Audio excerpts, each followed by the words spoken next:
Okay, hello guys. For today's video, mag-usapan po natin boundary versus boundary hulog. Okay, requested by our kung sino man yun. isa sa ating subscriber, no? Nagpapatulong po siya alin ba yung magandang gamitin na system. Either boundary po ba o boundary hulog, kasi magkaiba po yung dalawa na yon. Yung boundary is magba-boundary lang sa yung driver. Yung boundary hulog is parang rent to own, magiging sa driver na yung sasakyan. So kung operator ka at naghahanap ka ng magandang system or namimili ka sa dalawa na to, ano yung magandang gawin? Sige, panoorin mo lang yung video na to.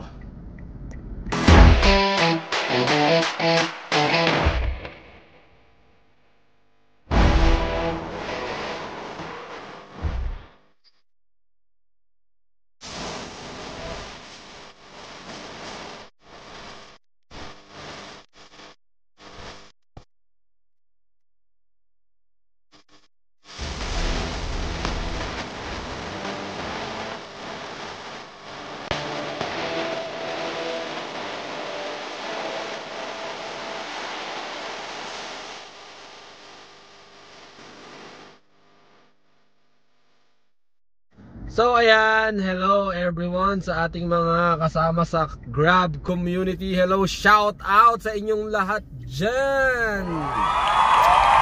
Shout out, shout out, shout out. Out shout. So nandito ako sa San Jose del Monte, Bulacan at naghihintay ng pasahero pabalik ng Manila.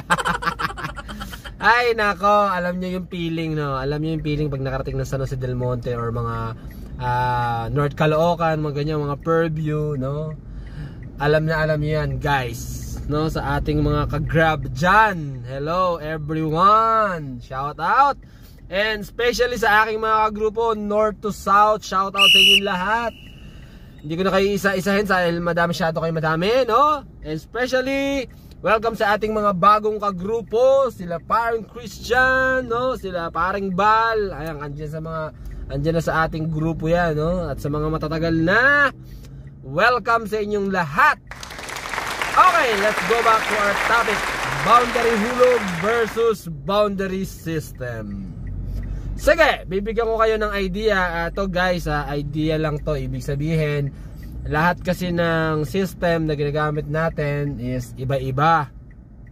So para to dun sa mga bagong operator na hindi o wala pang idea paano ba yung magandang gawin at paano ba yung mas maayos, magkaroon sila ng idea. Okay?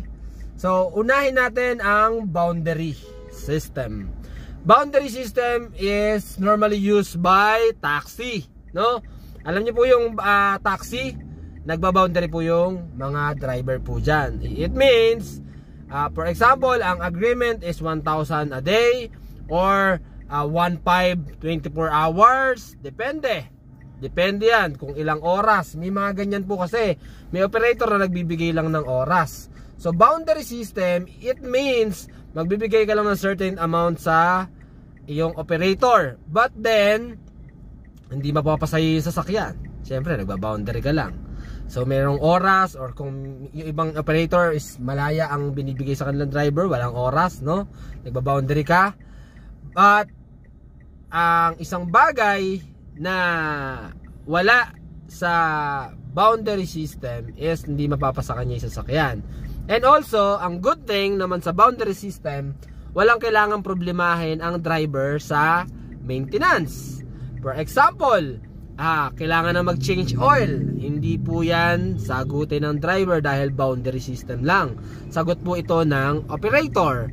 And also, pag nagkasira ang sasakyan, nagkagasgas, papalitan ng gulong, whatever happens, magre-renew ng LTO, ng PA, ng prangkisa, sagot po yan lahat ng operator. But, take note po, no?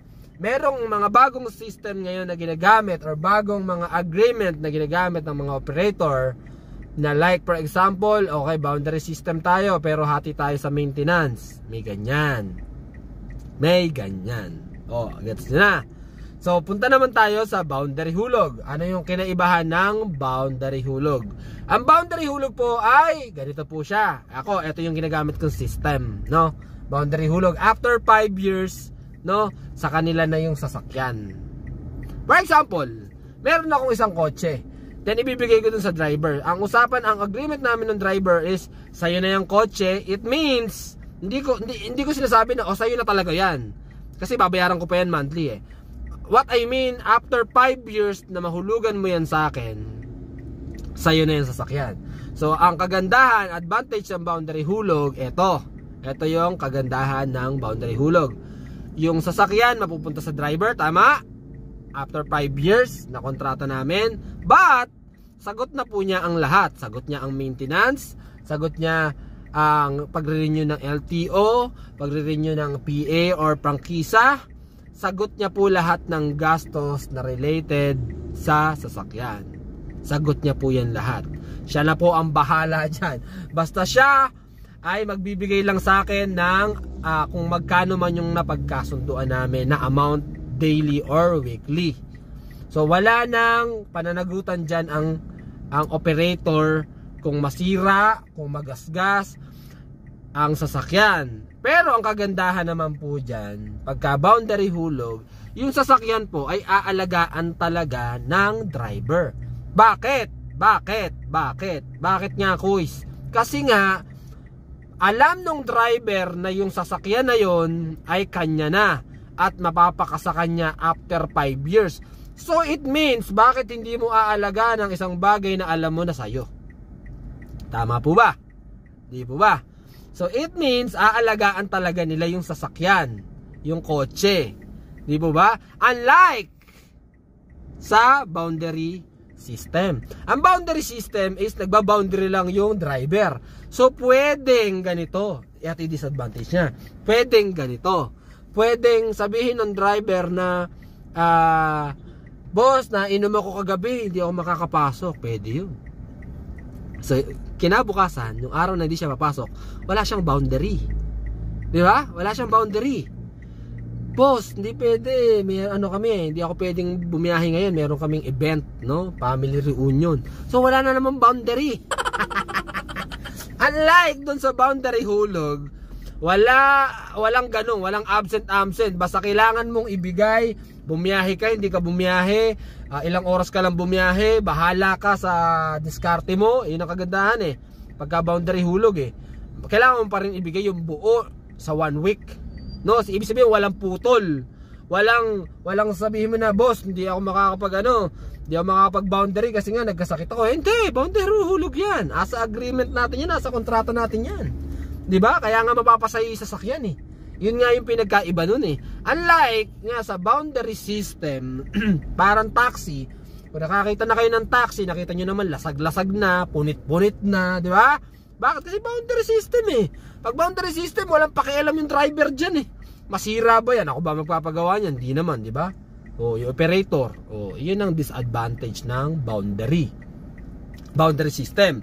Ito naman din, ang isang bagay pag sa boundary system. After 5 years, sa'yo pa din sasakyan. So, hindi mapapunta sa driver. Pwede mo pa din siyang gamitin, no? Kung pwede pa rin siyang ibiyahe. Kunyari, 7 years siya sa Grab. Yung 2 years na paghuhulog mo nung sasakyan, pwede mo pa din siyang ipabiyahe ng ipabiyahe. Tama? Pwede mo pa rin siya ipabiyahe. So, kikita ka pa din nun.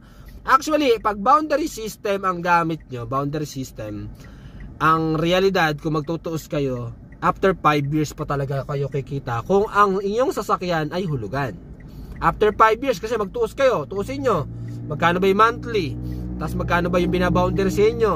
Less mo yung mga gastos, like maintenance. Tapos syempre nagtatabi ka pa niyan kasi mapupudpud yung gulong. Di ba? Iyon yung boundary system. Unlike pagka boundary hulog, kung operator ka, kikita ka na rin agad. Maliit nga lang, pero matagal. It means, kumita ka na. No, hindi mo na hihintayin na after 5 years pa ako kikita. Ang disadvantage naman nun, after 5 years, wala ka na sasakyan. Sa kanya na yung sasakyan. So, it means, give and take. Nagbibigayan kayo, kumikita ka, kumikita yung driver.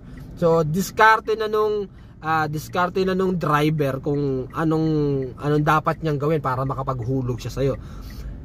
Ang kaibahan lang talaga ng boundary system at boundary hulog, mas malaki po talaga ang boundary ng binibigay na amount nung boundary hulog. Kaya nga siya boundary hulog mas mataas po siya.